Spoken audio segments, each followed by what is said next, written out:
പ്രായം കൂടുന്നതിനനുസരിച്ചിട്ട് നമ്മുടെ ബോഡിയിൽ ബ്ലഡ് സർക്കുലേഷൻ കുറയും.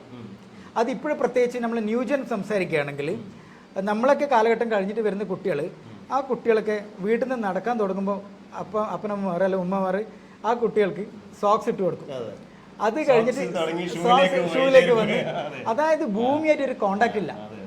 ഈ കുട്ടികളൊക്കെ ചെറുപ്പം പോലെ ചെരുപ്പിട്ട് വളർന്നിട്ട് ഷൂ ഇട്ട് വളർന്ന് വണ്ടി ഓടിക്കുമ്പോഴും നടക്കുമ്പോഴും ഒക്കെ ഇതാണ് ഉപയോഗിക്കുന്നത്. അപ്പോൾ കാൽപാദം ഭൂമിയിൽ പതിയുന്നില്ല.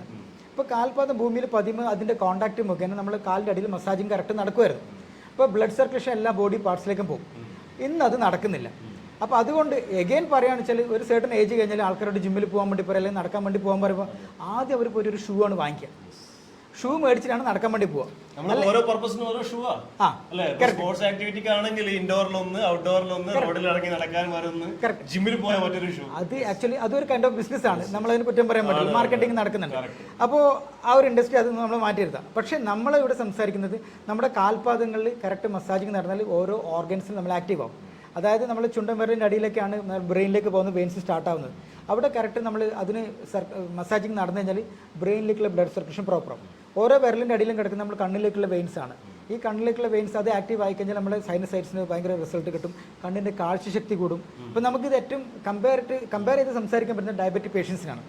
അത് നമുക്കറിയാം, നമ്മളൊരു ഏജ് ആവുന്നതനുസരിച്ച് നമ്മുടെ ബോഡിയിൽ ബ്ലഡ് സർക്കുലേഷൻ കുറഞ്ഞു വരും. എവിടെയാണ് ബ്ലഡ് സർക്കുലേഷൻ നിൽക്കുന്നത് അന്ന് നമ്മൾ ബോഡി ഡൈസ്. അതാണ് ഇപ്പോൾ നടക്കുന്നത്. ഇപ്പോൾ റീസെന്റ് സിനാരിയോയിൽ സംസാരിക്കുകയാണെങ്കിൽ ഇപ്പോൾ താങ്കളുടെ ചാനലിൽ തന്നെ ഞാൻ കണ്ടായിരുന്നത്. അപ്പോൾ കുഴഞ്ഞു വീണ് മരിക്കുന്നത്, അതിനെക്കുറിച്ച് ഒരുപാട് തർക്കങ്ങൾ നിലനിൽക്കുന്നുണ്ട്. അപ്പോൾ പറയാണെന്ന് വെച്ചാൽ പല ആൾക്കാരും പറഞ്ഞത് വാക്സിനേഷൻ സൈഡ് എഫക്റ്റ് ആണെന്നൊക്കെ പറയുന്നത് കോവിഡ് എന്ന് വിശ്വസിക്കുന്ന ഒത്തിരി ആൾക്കാരുണ്ട്. തീർച്ചയായിട്ടും നമ്മൾ അതിലേക്ക്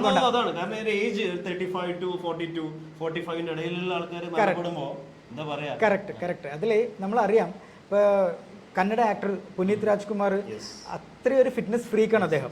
ഒരു ദിവസം 2 മണിക്കൂർ ജിമ്മിൽ വർക്കൗട്ട് ചെയ്യാണ്ട് പുള്ളി പുറത്തിറങ്ങില്ല. അദ്ദേഹം വീണ്ടും മരിച്ചത് കുഴഞ്ഞു വീണിട്ട് മരിച്ചതാണ്. ബോളിവുഡിലെ എല്ലാ നടന്മാരെയും നടിമാരെയും ട്രീറ്റ് ചെയ്യുന്ന ഒരു ഫിറ്റ്നസ് ട്രെയിനർ ഉണ്ടായിരുന്നു. അദ്ദേഹം മരിച്ചത് കുഴഞ്ഞു വീണ് മരിച്ചതാണ്.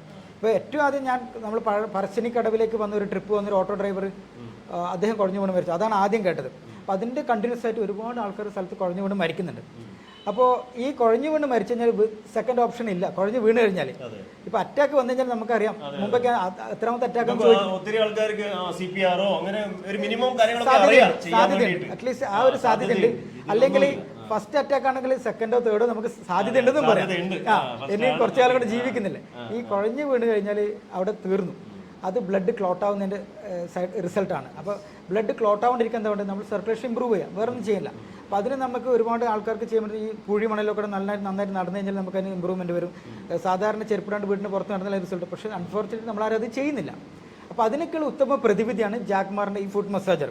ഈ മെഷീൻ നിങ്ങൾ കണ്ടു കഴിഞ്ഞാൽ മനസ്സിലാവും, മെഷീൻ്റെ ഉള്ളിൽ ഓരോ പോയിന്റ്സ് ഉണ്ട്. ഈ മെഷീൻ ഉണ്ടാക്കിയിരിക്കുന്ന ഒരു മെറ്റൽ പ്ലേറ്റ് ആണ് ഇതിന്റെ മുന്നിൽ കാണുന്നത്.